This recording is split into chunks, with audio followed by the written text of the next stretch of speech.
আমার আল্লাহ তাআলা তোমাকে অনর্থক বানাই নাই। মায়া মহাব্বত করে আমার আল্লাহ তাআলা তোরে দুনিয়াতে পাঠাইছেন। কিসের কারণে? আমার আল্লাহর গোলামি করার জন্য। বান্দা, দুনিয়াতে তোমার যা প্রয়োজন আল্লাহ তাআলা তোমাকে সবকিছু দিয়ে দুনিয়াতে পাঠাইছেন। কথা কি বুঝতে পারছেন? দুনিয়াতে চলাফেরা করার জন্য তোমার দুটো পায়ের দরকার। আল্লাহ তাআলা তোমাকে দুটো পা উপহার দিয়েছেন আমানত স্বরূপ। দুনিয়াতে চলাফেরা করার জন্য দুটো হাত দরকার। আল্লাহ তাআলা তোমাকে দুটো হাত দান করেছেন। দুনিয়াতে চলাফেরা করতে জবান দরকার। আল্লাহ তাআলা তোমাকে জবান দান করেছেন। দুনিয়ার আল্লাহ তাআলার নিয়ামতগুলো দেখার জন্য আল্লাহ তাআলা যা কিছু সৃষ্টি করেছেন সব কিছু দেখার জন্য আল্লাহ তাআলা দুটো চোখ দিয়েছে। এই গোলাম, আমি আল্লাহ তাআলা কি কি দুনিয়াতে সৃষ্টি করলাম তুমি তোমার চোখ দিয়া দেখো, আর আমি আল্লাহ তাআলা শুকরিয়া আদায় কর। তোমার জীবনে যা প্রয়োজন আল্লাহ তাআলা তোমাকে সব কিছু দিয়ে দুনিয়াতে পাঠাইছে। বান্দা, তুমি কেমনে থাকতে পারো আল্লাহর নাম না বলে? কেমনে তুমি থাকতে পারো আল্লাহর ইবাদত না করে? তোমার ভিতরে একটু ভয় হয় না? তুমি কি জানো না ওই অন্ধকার কবর ভয়ানক? সঙ্গের সাথী কেউ নাই, একলা একলা অনন্তকাল ওই কবরে থাকতে হবে। কবর ছাব্বিচ্ছুর ঘর। কবর টাকা পয়সা দেখে না, ধন দৌলত দেখে না, পাওয়ার দেখে না, ক্ষমতা দেখে না। কবর শুধু দেখে তোমার ঈমান আর আমল। এই জন্য বাবারা, কথাগুলো বোঝার চেষ্টা করবেন। একটু আল্লাহকে ভয় করুন, আল্লাহকে ভয় করুন।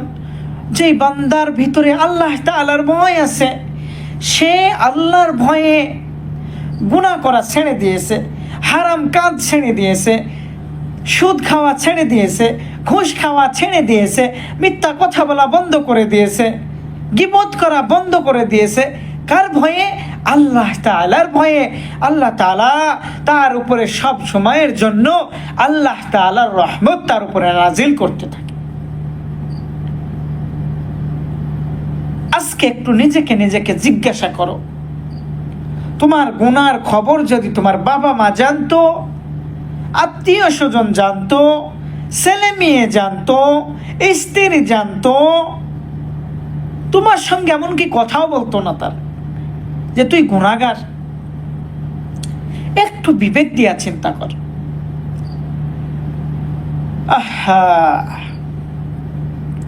দুনিয়াতে তুমি আসার পরে গুনার কাজ চালু করে দিয়েছ। আল্লাহ তাআলা তোমাকে ওয়াইল নামক চাদর দিয়ে ঢেকে রাখছেন। গুনাহ করতে করতে করতে করতে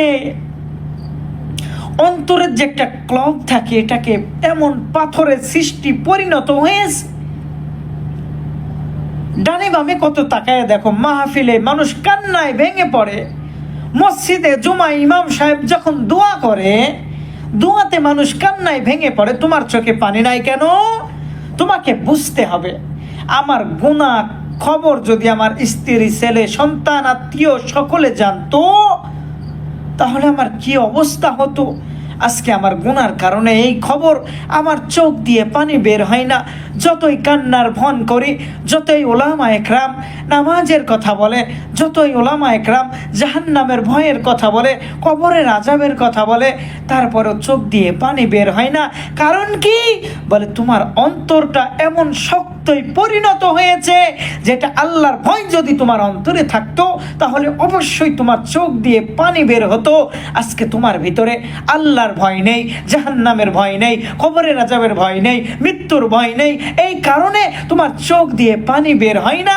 তোমার যদি আল্লাহর ভয় তোমার ভিতরে থাকতো, কবরের আযাবের ভয় যদি তোমার ভিতরে থাকতো, জাহান্নামের ভয় যদি তোমার ভিতরে থাকতো, ওই হুজুর যখন জাহান্নামের বয়ান করে, ওই হুজুর যখন কবরের বয়ান করে, তখন তোমার চোখ দিয়ে ঝপ ঝপ করে পানি বের হওয়ার দরকার ছিল।